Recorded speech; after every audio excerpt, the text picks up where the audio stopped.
అయ్యుక్తైన యువకుడు ఆయన వద్దకు తేబడిను, ఆయన వారిని స్వస్థపరిచినను ఆ మోగవాడు మాట్లాడాడు. అదే మరి మనుషులతో అంట మనుషులు కాదండి. ఒకడిని అంతకు ముందు వాడు బాగా మాట్లాడేవాడు, దయ్యం పట్టినందువల్ల వాడు మోగోడైపోయాడు, దయ్యం పట్టినందువల్ల. ఇంకొకడు వినండి, అంతకుముందు బాగా చూసేవాడు, వాడు దయ్యం పడటం వల్ల గుడ్డివాడైపోయాడు. యేసు దగ్గర తీసుకురాని ఆ గుడ్డి దయ్యాన్ని మోగ దయ్యాన్ని వదిలిచ్చాడు. దయ్యాల్లో కుంటివి గుడ్డివి మోగవి ఉంటాయా అని అడుగుతున్నాను నేను మిమ్మల్ని. మగవాడిని మాట్లాడాడు చేసిండు, చెవిటి వాడిని విన. మరి ఇక్కడ దయ్యం అని క్లియర్ గా ఉంది కదండి, దయ్యాన్ని వదిలిచ్చాడు. మన ఏ దయ్యాలను సార్ ఒక్క నిమిషం అండి, ఇక్కడ దయ్యాలను వదిలిచ్చినట్టు క్లియర్ గా ఉంది కదండి. మత్తయి సువార్త 12:22 దయ్యము ఇదిగో అప్పుడు దయ్యం పట్టిన గుడ్డివాడును మోగవాడైన ఒకడు ఆయన వద్దకు తేబడిను, ఆయన వాడిని స్వస్థపరిచిన ఆ మోగవాడు మాట్లాడాడు. శక్తి చూపును అంటే దయ్యం పట్టిన వాళ్ళని తీసుకొస్తే ఆ గుడ్డి దయ్యం కుంటి దయ్యం ఆ మోగ దయ్యం వెళ్ళిపోతే వాళ్ళు మాట్లాడుతున్నారట. మరి దయ్యాలకు గుడ్డి దయ్యాలు మోగ దయ్యాలు ఉంటాయి ఏందో. మరి ఆ పాత నిబంధనలో దయ్యాలు ఎవరికి పట్టలేదు, కొత్త నిబంధనలు అందరికీ దయ్యాలు పట్టి. మరి పాత నిబంధనలు ఎవరికైనా దయ్యాలు పట్టినాయా? ఐగుప్తు దేశం నుంచి ఇజ్రాయెల్ దేశం 40 సంవత్సరాలు వాళ్ళు అడవుల్లో కానీ రకరకాల ప్రదేశాల్లో నడిచారండి. పవిత్ర గ్రంథముగా సార్ ఇప్పుడు నేను అదే చెప్తున్నా, జ్యోతిలక్ష్మి జయమాలిని డ్యాన్సులు వేస్తుంటారు. అది బూతు మాట్లాడి దేవుడు కాదని చెప్పడం కాదు. ఇప్పుడు మీరేం చెప్పదలుచుకున్నారు? నేను అడిగిన ప్రశ్నకు సమాధానం ఏమైనా ఉందా మీ దగ్గర? లేదా? కాదు సార్, ఇప్పుడు నేను అడిగే ప్రశ్నకి కాదండి, ఇప్పుడు నేనేం అడిగే సమాధానాలు ఉందా లేవా మీ దగ్గర? కాదు, నేను అడిగే ప్రశ్నలకు సమాధానం ఉందా లేదా మీ దగ్గర? మా దగ్గర ఉంటుందండి, మా దగ్గర సమాధానం లేకుండా నేనేమి మీతో మాట్లాడడానికి నేను పిచ్చోళ్ళమే కాదు. మరి అడిగే ప్రశ్నలకు సమాధానం ఏది? ఒక్కటండి, మీకు ఒకటే ఆలోచన ఉంది. ఆలోచన ఉన్నప్పుడు మేము ఎన్ని మాట్లాడినా మీకు ఆలోచన కాదయ్యా, నేను ప్రశ్నిస్తున్నా, నిన్ను సమాధానం చెప్పమంటున్నా. పాత నిబంధనలు దయ్యాలు కొత్త నిబంధనలు ఎలా వచ్చినాయి? పాత నిబంధనలు ఇజ్రాయెల్ ప్రజలకు పట్టిన దయ్యాలు కొత్త నిబంధనలు ఇజ్రాయెల్ ప్రజలకు ఎలా పట్టినాయి? అప్పుడున్నాయి దయ్యాలు, ఇప్పుడు కూడా ఉన్నాయి. అప్పుడు లేవని పాత నిబంధనలు ఎవరికి పట్టినా చూపించి, ఇజ్రాయెల్ ప్రజలే కదా. ఐగుప్త దేశం నుంచి 40 సంవత్సరాల పాటు ఇజ్రాయెల్ దేశాన్ని నడుచుకుంటూ వెళ్ళారు, అడవుల్లో కానీ కొండల్లో గుట్టల్లో వెళ్ళారు. వాళ్ళు ఎవరికి ఒక్క దయ్యం కూడా పట్ల అప్పుడున్న ప్రజలకి. దయాలు కాలానుగుణంగా ఎప్పుడు ఏ సందర్భంగా దేవుడు పంపించాలో ఆ విధంగానే వచ్చినాయి. ఎక్కడుందా రిఫరెన్స్ చూపించు, నువ్వు చెప్పిన మాట బైబిల్ నుంచి రిఫరెన్స్ చూపించు నాకు. ఎందుకు చూపించాను? మరి చూపించు, నువ్వు చెప్పిన మాట ఏదో కాలానుగుణంగా దయ్యాలు ఉంటాయి పోతాయి అన్నావు, ఎక్కడుందో చూపించు నాకు అది. నువ్వు ఎక్కడుందో రిఫరెన్స్ చూపించు, కాలానుగుణంగా దయ్యాలు వెళ్ళిపోతుంటాయి వస్తుంటాయి అని నువ్వు చెప్పు. మనం బైబిల్ పట్టుకొని కూర్చోండి, నేను బైబిల్ పట్టుకొని కూర్చుంటా. ఏం చేద్దాం బైబిల్ పట్టుకొని కూర్చొని? మాట్లాడదాం. మరి మీరేం మాట్లాడతారో మరి. కాదు, నువ్వు చెప్పేది నువ్వు బట్టలు ఇప్పు కూర్చో, నేను బట్టలు ఇప్పు కూర్చుంటా. మగవాళ్ళు ఏం చేసుకుంటారు? మీ దగ్గర ఏం సబ్జెక్ట్ కాదు స్వామి, నీ దగ్గర ఏం సబ్జెక్ట్ ఉందని మాట్లాడాలి నేను? అదే ఉంటేనే మాట్లాడు, లేదా మరి అదే ఇప్పుడు నేను అడిగా, పాత నిబంధనలు లేని దయ్యాలు కొత్త నిబంధనలు ఎలా వచ్చినాయి? కాదు బాబు, పాత నిబంధనలు లేని దయ్యాలు కొత్త నిబంధనలు ఎలా వచ్చినాయి? ఈ ప్రశ్నకు సమాధానం చెప్పు, నాకేమొద్దు. అదయ్యా, పాత నిబంధనలు లేని దయ్యాలు కొత్త నిబంధనలు ఎలా వచ్చినాయి? కొత్త నిబంధనలో యెహోవా పేరు ఎందుకు లేదు? కొత్త నిబంధనలు యెహోవా పేరు ఎందుకు లేదు? పాత నిబంధనలు యెహోవా వాక్ అని చెప్తాడు. మేరీ కడుపు చేసినట్టు యెహోవా వాక్ అని ఎక్కడైనా ఒక మాట చూపించు. కాదు, నేను అడుగుతున్న ప్రశ్న నీకు అర్థం. ఒకసారి ఒకసారి నా మాటను ఇదిగో, ఒక మాటను. పాత నిబంధనలో యెహోవా ప్రతి చోట కూడా ఇది యెహోవా వాక్కు అని ఒక దూతను పంపిస్తాడు. ఒక దూతను పంపించి దూత ద్వారా సమస్తం తెలియజేస్తాడు యెహోవా. అలానే మేరీ కడుపు చేస్తున్నట్టు ఏ దూతను పంపించాడు? ఇది యెహోవా వాక్ అని ఎక్కడ చెప్పాడు? మేరీ గర్భవతి అవుతుంది అని చెప్పి యెహోవా ఎక్కడ చెప్పాడు? ఇది యెహోవా వాక్ అని ఎక్కడ చెప్పాడు మేరీకి? అన్ని చూపెడతాం బ్రదర్. ఎప్పుడు నువ్వేం చూపిస్తావు? నీ పంజా ప్యాంట్ ఎప్పటిస్తే చూపిస్తావు, నాకు అంతకు మించి ఏం చూపించలేవు నువ్వు. పాత నిబంధనలో యెహోవా వాక్ అని ప్రతి చోట ఆయన మొత్తుకున్నాడు. కొత్త నిబంధనగా ఆయన పేరే తీసి పడేశారు. యెహోవా ఇంకో మాట కూడా అంటారు, నిరంతరము నా నామం ఇదే యెహోవా వాక్కు, ఇదే యెహోవా వాక్కు అని 10 సార్లు చెప్పుకుంటాడు ఆయన. నిరంతరం నా నామం ఉండాలంటాడు. నిరంతరము నా నామం ఉండాలి. ఏది కొత్త నిబంధనలు తొంగలో దొక్కేశారు ఆయన పేరు పాపం. అది మీరు అనుకుంటారు. మరి నువ్వు చెప్పు, ఏం చెప్పు. భవిష్యత్తు కాలం గురించి చెప్పబడిన నేను నీ దగ్గర బైబిల్ ఉందా? కాదు నీ దగ్గర బైబిల్ ఉందా? నీ దగ్గర బైబిల్ ఉందా? నీ దగ్గర బైబిల్ ఉందా? లేదు. మరి లేనప్పుడు నువ్వు ఎందుకు బైబిల్ తీసుకొని మాట్లాడు? ఇది సోది అనవసరం, నీకు సోది తప్ప విషయం లేదు. అందుకే అంటున్నా కదా. ఏమంటున్నావు నువ్వు? నేనేమంటున్నా అంటే మీరు ప్రచారం చేసుకునేదే ప్రచారం చేసుకోండి, కానీ బైబిల్ గురించి ప్రచారం చేయకుంటున్నా. నువ్వు బైబిల్ పుస్తకం మానేయండి, మేము ప్రచారం చేయడం మానేస్తాం. ప్రజల భవిష్యత్తు అందరిది రాసింది. అది నీ భవిష్యత్తు రాశాడా? రాశాడు, ఎందుకు రాలేదు? ఏ తండ్రి పేరు చెప్పు, నువ్వు ఏ తండ్రి పేరు చెప్పు. అందరిలాంటి నేను మన బాబు ఏ తండ్రి పేరు చెప్పయ్యా? వచ్చినటువంటి బాబు ఓకే రయ్యా, అన్ని రాశాడు. నువ్వు ఏ తండ్రి పేరు ఎక్కడ రాశాడో చూపించు నాకు. తండ్రి పేరు పరలోకమందున్న కన్నా తండ్రి అని సంబోధిస్తాను అని అంటే, పరలోకంలో చాలా మంది ఉన్నారు. పరలోకంలో చచ్చిపోయిన వాళ్ళందరూ ఇప్పుడు ఒక మాట ఎందుకు, ఆ యేసు పుట్టిన 2 సంవత్సరాలకే ఆ యేసేపు చనిపోయాడు. అసలు యేసేపు ఎప్పుడో చనిపోయాడు. ఆ చనిపోయిన పరలోకంలోకి వెళ్ళాడు ఆయన యేసేపు అనుకుందాం. కాదు పరలోకంలో నా తండ్రి అంటే యేసేపు కూర్చి ప్రార్థన చేసినట్టు ఆయన అంటే యేసేపే కదా. యేసేపు పరలోకం వెళ్ళిపోయి యేసేపు అంటాను, ఆయన గురించే ప్రార్థన చేశాడు. ఇక వాళ్ళు అంత ముందు పరలోకంలో ఉన్నారనుకుని యేసయ్య ప్రార్థన చేశాడు. పరలోకంలో రాజుగారు ఒక నిమిషం. అశ్లేష గారు నమస్కారం అండి. ఓ చిన్న ప్రాబ్లం అండి. నేను రాజు గారు బైబిల్ ప్రకటిస్తుంటే ఈయనకేదో డౌట్ ఉందండి. ఏం డౌట్ అండి సార్? అది మేము బైబిల్లే ప్రకటిస్తున్నాం, బైబిల్ ఉన్నాయి చెప్తున్నాము. నేను రాజు గారు అసలు ఏం డౌట్ మీరు చెప్పండి సార్. సార్ నమస్కారం అండి, ఎవరో గారు మాట్లాడేది. సార్ ఏం డౌట్ సార్ మీకు? హలో చెప్పండి సార్, ఏం డౌట్ అండి? డౌట్ ఏం లేదండి. మీరు నమ్ముతున్నది ఏదో మీ గ్రంథాల గురించి మీరు మాట్లాడుకొని ప్రకటించండి, కానీ బైబిల్ గురించి మాట్లాడకండి. బైబిల్లో ఉన్నటువంటి మాటల గురించి మాట్లాడకండి. ఓకే సరే, మరి అయితే బైబిల్ మా ఇళ్ళ దగ్గరికి తీసుకొచ్చి మరి ఎందుకు ఇస్తున్నారండి? ఎవరు ఇస్తున్నారు? పాస్టర్లు. మీ ఇళ్ళకి వచ్చి ఏమి ఇస్తలేరు, ప్రకటన చేస్తున్నారు. మీకెలా తెలుసు? మా ఇళ్ళకి వచ్చి ఇవ్వట్లేదు మీకెలా తెలుసు? నేను చూసాను కదా. మా ఇళ్ళ నువ్వు చూసావా? మేము కూడా చేస్తాం అట్లానే. ఏం చేస్తావు నువ్వు? బిజినెస్ వార్తలు చేస్తాను, నేను ప్రకటన చేస్తాను. మా ఇంటికి రోజు పాస్టర్లు వస్తారండి, 4-5 వచ్చి టెక్స్ట్ బుక్ ఇచ్చిపోతున్నారు. ఏం చేయమంటారు మమ్మల్ని? అదే బైబిల్, సారీ బైబిల్. మీరు నమ్మనప్పుడు అయ్యా మేము గీదున్నాము వద్దమ్మా మాకు ఇవ్వకండి అని చెప్పాను అంతే. మేము చేస్తే ఏమంటున్నారు తెలుసా? కాదు పరిశుద్ధుడైన దేవుడు ఈయనే, మీరు నమ్మండి, మీరు తీసుకోండి, మీరు బైబిల్ చదవండి అంటున్నారు. ఏం చేయమంటారు మరి? చదువు చదవండి, లేకుంటే వద్దనుకున్నప్పుడు ఊరుకోవచ్చు. లేదు, మాకు ఇచ్చారు కాబట్టి మేము చదివి దాన్ని క్వశ్చన్ చేస్తున్నాం. తప్పే ఉంది అందులో? పర్వాలేదు, క్వశ్చన్ చేయండి, కానీ మీరు అదే చేస్తున్నాం. మేము అదే క్వశ్చన్ చేస్తున్నాం అండి. మేము ఒక్కదే అండి, అది తప్పంటలేదు నేను. మరి మీరు అదే తప్పంటున్నారు కదా, మీరు బైబిల్ చెప్పొద్దు అంటున్నారు కదా. మీరు వెళ్ళి బయటికి వెళ్ళి మరి యేసుక్రీస్తు దేవుడు కాదు, వాడు ఇట్లా అట్లా అని మాట్లాడడం కరెక్ట్ కాదు అంటున్నాను. ఎందుకు కరెక్ట్ కాదు? మీరు మా ఇళ్ళ దగ్గరకు వచ్చి మాకు బైబిల్ గురించి చెప్పి బైబిల్ చదవండి అని బైబిల్ ఇచ్చినప్పుడు దాన్ని చదివి మేము దాన్నే ప్రచారం చేస్తున్నాం. దాంట్లో ఏముందో అదే ప్రచారం చేస్తున్నాం. మీకు తప్పు ఎక్కడ ఉంది ఇందులో? ఉన్నది అంటే మీకు అర్థమైన విధంగా మాట్లాడడం కరెక్ట్ అవుతుందా? ఎందుకు కాదు? నాకు అర్థమైంది నేను మాట్లాడతాను, నీకు అర్థమైంది నువ్వు మాట్లాడతావు. అట్లా అనుకుంటున్నారా? అవును, మరి నీకు అర్థమైంది నువ్వు చెబుతున్నావు. యేసే దేవుడు నిజమైన దేవుడు. అసలు బైబిల్ ప్రకారం అయితే యేసు దేవుడే కాదు, యెహోవా ఆయన్ని యేసు అసలు దేవుడే కాదు. అదే చెప్తున్నాం మేము అందరికీ. తప్పే ఉంది అందులో? మీరు ప్రకటించే విధానంలో ప్రకటించండి, కానీ వేరే విధానం కాదండి. మేము ఎలా ప్రకటించాలో చూడడానికి నువ్వెవరు అని అడుగుతున్నా నేను. నువ్వు నాకు వచ్చినప్పుడు చెప్పినప్పుడు నేను వింటున్నప్పుడు, నేను వచ్చి చెప్పేటప్పుడు కూడా నువ్వు నోరు మూసుకొని వినాలి. వింటాం కదా, వినకుండా ఎందుకు మాట్లాడతాం? మరి ఇంక నీకు ప్రాబ్లం ఏంటి? ఇంకా వింటేనే కదా నేను మాట్లాడేది. నీకు ఇంకేం ప్రాబ్లం ఏంటి? మరి నీకు మేము వచ్చి ఇప్పుడు బైబిల్ మాకేం సార్ ఒక్క నిమిషం చెప్పేది నేను సార్.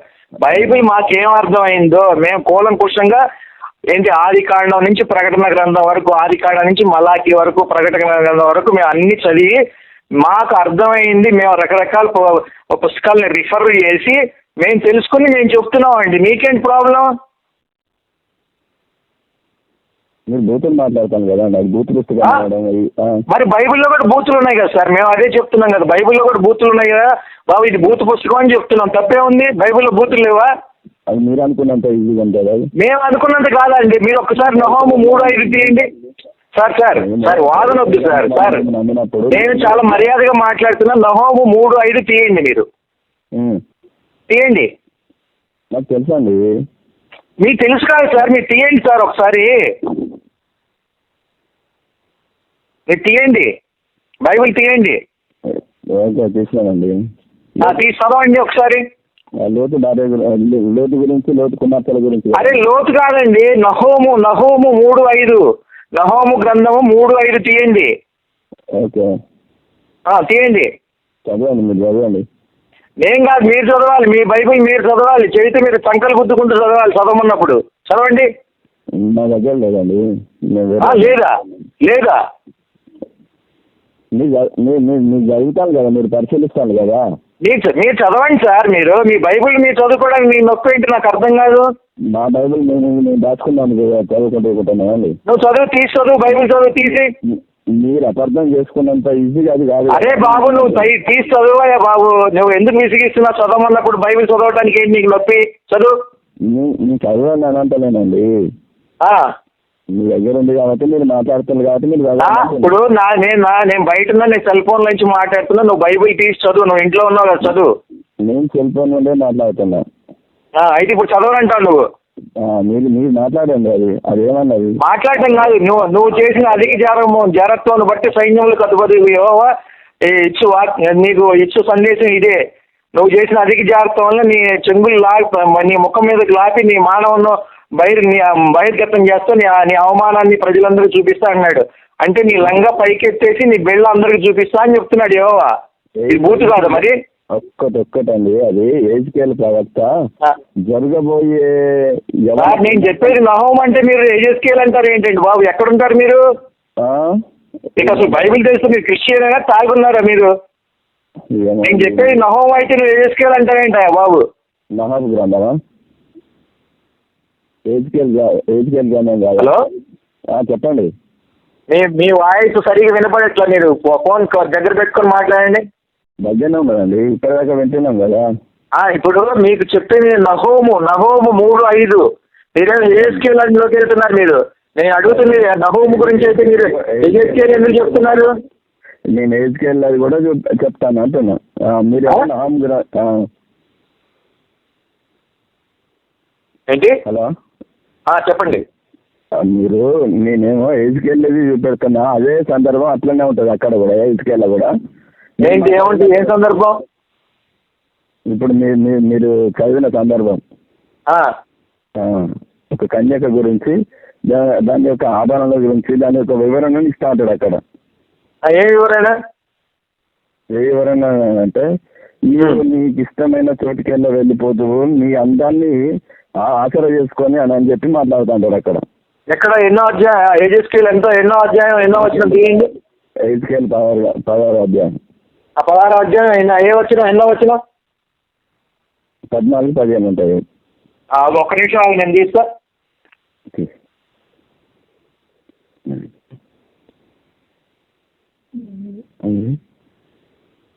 తీస్తాగండి ఒక్క నిమిషం.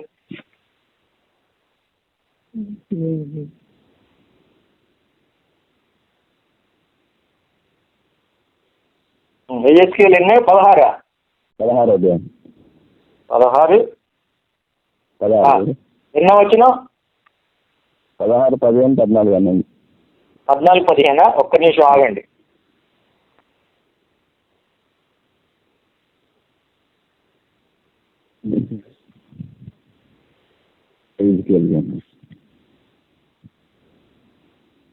ఆ 14 ఏముంది ఇక్కడ? నేను నీకు అనుగ్రహించిన నా ప్రభావం చేత నీ సౌందర్యం పరిపూర్ణం కాగా అన్యజనులు దానిని చూసి నీ కీర్తి ప్రశంసించుతూ వచ్చిరి. అదే ప్రభువు యెహోవా వాక్కు. 15 అయితే నీ సౌందర్యమును నీవు ఆధారం చేసుకుని నీకు కీర్తి వచ్చినందున నీవు వేసివై దారిన పో ప్రతి వారితో బహుగా విభజించుతూ వచ్చితివి. పిలిచిన వారితో పోతివి. ఏందండి ఇది? ఏందండి? ఏమంటున్నాడు అక్కడ? ఏమంటున్నా? మీకేం అర్థమైంది అక్కడ? నాకేమర్థమైందంటే నువ్వు ఒక అంటే యెరూషలేం అనేటువంటి పట్టణాన్ని, ఆ పట్టణంలో ఉన్న ప్రజల్ని యెహోవా అమ్మనాబూతులు తిడుతున్నాడు. అర్థమైందా? అయితే బైబిల్ అనేది వర్తమాన భూత భవిష్యత్తు కాలం గురించి చెప్పబడిన బైబిల్. ఏంటి సార్ ఏమేమి సెలవు ఇచ్చారు మీరు? వర్తమాన భూత భవిష్యత్తు కాలాల గురించి చెప్పబడిన మాటలే బైబిల్. వర్తమాన భూత భవిష్యత్తు ఏంటి? భూతం ఏంటి? వర్తమాన కాలం అంటే ఎప్పటికప్పుడు మాట్లాడేది. భూతకాలం భవిష్యత్తులో చెప్పేది. భూతకాలం భవిష్యత్తులో ఇట్లా జరిగిద్దా? మరి ఎవరు దీన్ని యెరూషలేంని మరి ఎవరు నాశనం చేశారు? మరి ఏది భవిష్యత్తులో కన్యకలకు జరగబోయే సందర్భాలను చెప్తాను అన్నట్టు ఎహెజ్కేలు ప్రవక్త ద్వారా. ఏంటి కన్యలక? ఎహెజ్కేలు ప్రవక్త ద్వారా కాదండి. ఇప్పుడు ఇది పరిశుద్ధ గ్రంథం అయినప్పుడు అసలు ఈ భాష ఏంటండి? నీవు వేసిన దారిని ప్రతి వారిని బహుగా వ్యవచరించుతూ వచ్చితే ఏం భాష అండి అది? అసలు అదొక దేవుడు మాట్లాడే భాషనా అది? బహుగా వ్యవచరించడం అసలు ఏం మాట వస్తారా? ఏమన్నా కొంచెం మీకు బుద్ధి జ్ఞానం ఉందా? ఒక దేవుడు మాట్లాడే మాటలను దాన్ని మళ్ళీ మీరు దైవ గ్రంథం, పరిశుద్ధ గ్రంథం అని చెప్పుకోవడానికి సిగ్గులేదా మీకు? అదే అండి, మీరు అపార్థం చేసుకున్నంతగా. అపార్థం కాదండి, అసలు ఏం భాష అండి మీకు? ఇప్పుడు మీరు మీ పిల్లలతో కలిసి చదవగలరా? నీ పిల్లల మధ్య నువ్వు పెద్దవాడివా చిన్నవాడివా? ఏంటి పిల్లల నీ చంటి పిల్లల నీకున్న నీ కుటుంబంలో నీ చంటి పిల్లల వ్యవస్థ నాడి నుండి కాదండి. చంటి పిల్లలు అయితే ఏంటి, మధ్య పిల్లలు అయితే ఏంటి, వయసు అయితే ఏంటి? అసలు ఒక మనిషి నువ్వు ఆడపిల్లల దగ్గర ఈ చదవగలుగుతావు నువ్వు? ఇప్పుడు నీ కూతురుతో నువ్వు ఈ చదివి వ్యవచరించుతుంది, వేసి దారిని పోయిన ప్రతి వాడిని బహుగా వ్యవచరించుతున్నారు నువ్వు చెప్పగలుగుతావా?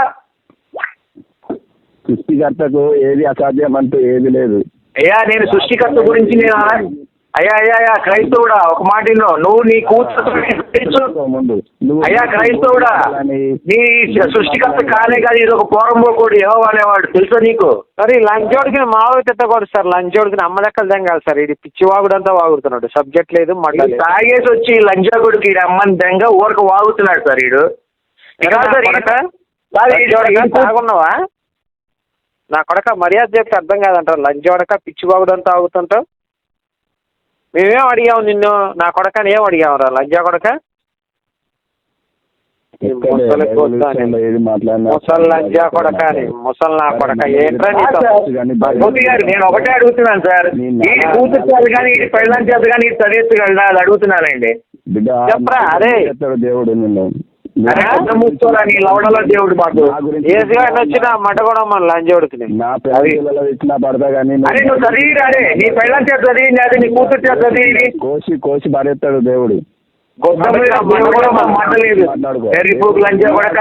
నీది కోస్తాడు, నీ పెళ్ళాన్ని కోస్తాడు లంజా కొడక. మమ్మల్ని అంటా నీ అమ్మని తెంగ ఆ దేవుడే కాదు నా లవడా కాదాడు లంజా కొడక మొత్తం నా కొడక మాట్లాడదు.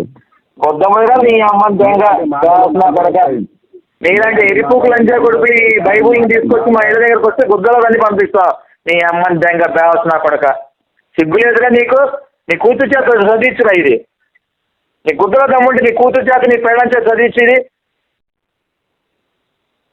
ఎరా ఉన్నావా? నువ్వు నమ్ముకున్న పుస్తకాలలో ఏం లేదు. అరే ఎరిపూక నేను అడిగిన సమానం చెప్పు. నమ్ముకున్న పుస్తకాలు ఎవరి దగ్గరికి వెళ్ళి ప్రచారం చేయట్లేదురా ఎరిపూక నీకులాగా. అదే గ్రంథాలు పట్టుకొని కూర్చుంటే తెలుస్తుంది. అరే దారా బాబు కూర్చో, ఇప్పుడే కూర్చో. ఇదిగో ఇప్పుడే నీ బండారం బయట పెడుతున్నా కదా. ఇది దేవుడు మాట్లాడే మాటలు అయ్యి. దేవుడు మాట్లాడే మాటలు ఎట్లుంటాయా? అదే ఎట్లుంటాయి అనేది తెలుస్తుంది కదా, ఎవరు ఎట్లా మాట్లాడతాను. అరే రా బాబు ఇప్పుడే రా అని చెప్తున్నా. ఎప్పుడో కాదు, ఇప్పుడే రా. నువ్వు తీరా బాబు ఊరు సొల్లు కాదు. తత్వం అనేది నీ ఎర్రిపూకు బైబుల్ పనికిరాదు, అది గుడ్డ తుడుచుకోవడానికి కూడా పనికిరాదని చెప్తున్నా. నీ కూతురు చేతగా నీ పెళ్ళాలి గుద్ద పనికి వస్తుంది సార్. టిష్యూ పేపర్ గా వాడుకోవచ్చు అండి, ఇబ్బంది ఏం లేదు. ఓ సారీ సార్. అయితే వాడుకోవచ్చు సార్. ఎందుకంటే చిన్నపిల్లలకి ముడి దొరకడానికి చాలా మంది ఈ బైబుల్ పంచుతుంటారు కదా. ఆ పంచిన బైబుల్ పిల్లలు ముడి తుడుస్తారు. పెట్టేసినాడు